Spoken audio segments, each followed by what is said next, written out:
1045 The Team, 1045theteam.com. Brady and Gaz in for Levac today. Final Four coming up this weekend, and we need to figure out all our last-minute info before you place those wagers. We go to Brandon Lang, our Vegas insider. Brandon, before we talk Final Four, I have to ask if you're ready to forgive me because I think I sold you on Iona being the early round upset special. Nah, I just listen.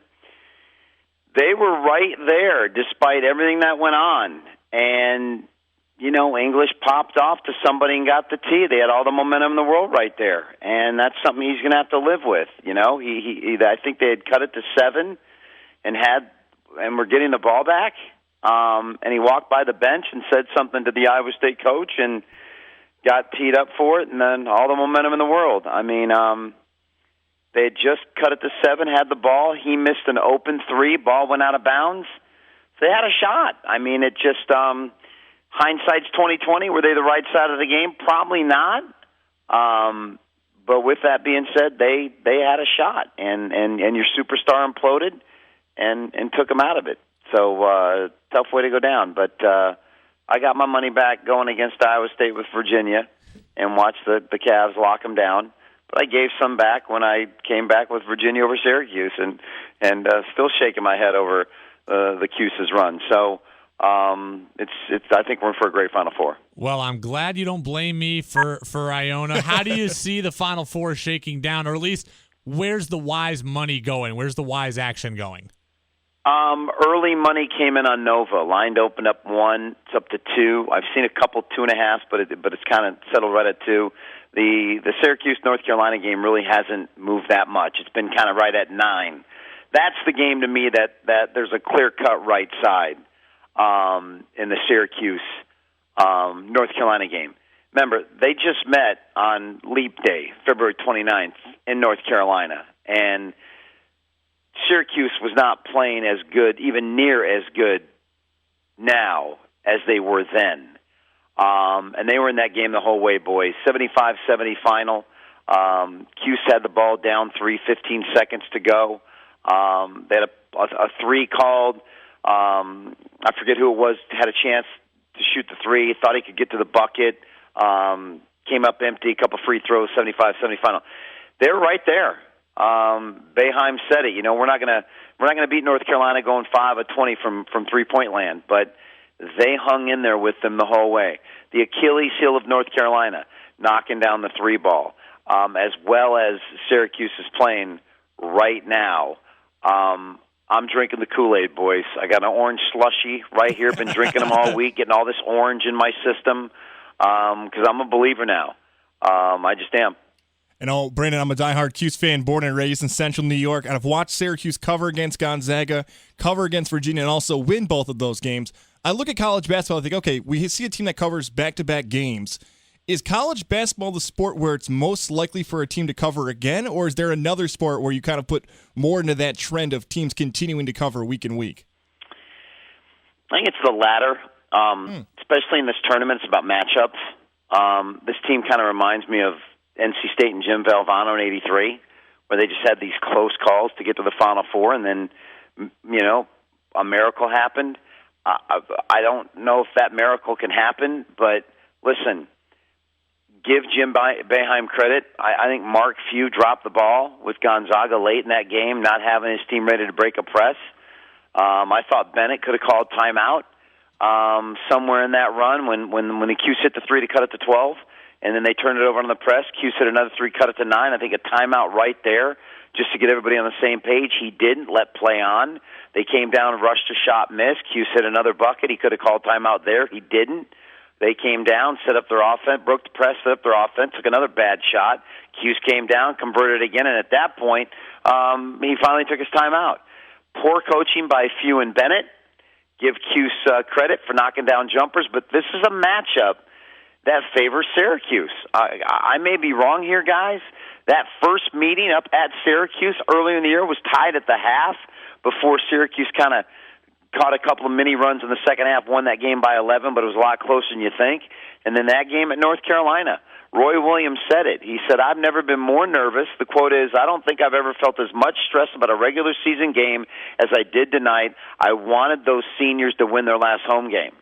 So it's not like it was a just play one out at the end of the year type thing. That was an important game for North Carolina at home, and Syracuse stood right there toe-to-toe with them. So, guys, getting 9 points, I think, is value you can't pass up with how well Syracuse matches up with North Carolina. Brandon Lang, Vegas Insider, with us, 104.5 The Team, 104.5theteam.com. Brady and Goz in for Levac today. Brandon, the early rounds of the tournament, the first two weekends were just ripe with upsets.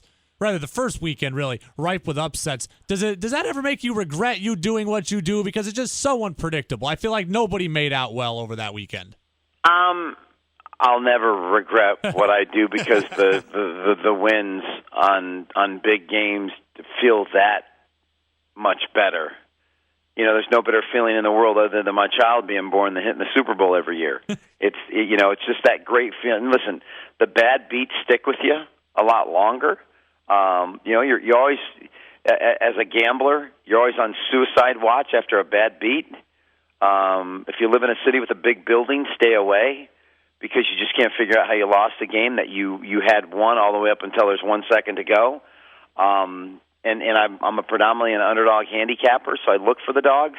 But it was frustrating from a bracket standpoint because I like to do well with the bracket, and I still can't get over the Michigan State loss. I still can't get over Denzel Valentine playing as poorly as he played in such an important game in his career, being a senior, to come up with 13 points and just implode and cost Michigan State. But with that loss, it opened the door for Syracuse, who caught every good matchup from Dayton to Middle Tennessee State, and then getting into the Sweet 16 with Gonzaga, come back against Virginia, and here they are. I never regret doing this.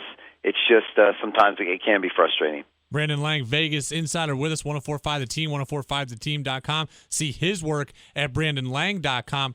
Brandon, I'm going to put you on the spot. It's been about 2 weeks since we've talked, maybe 3 at this point. Something crazy had to have happened to you in those last 3 weeks. Any golf with celebrities? Any good stories from the last 3 weeks? I told a story the other day about James Worthy.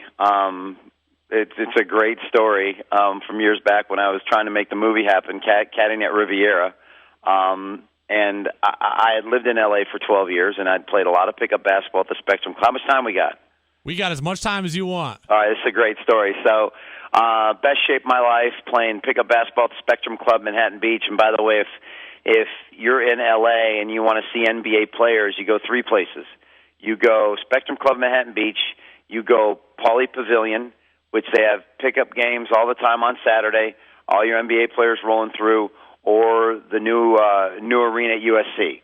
But back in the day, it was the Spectrum Club, Manhattan Beach. I played pickup with Shaq, and it's fun playing with Shaq because Shaq plays point guard on offense, and defense he sets in the lane, doesn't move, and lets anybody come in and swats their stuff off the wall. It's absolutely hilarious.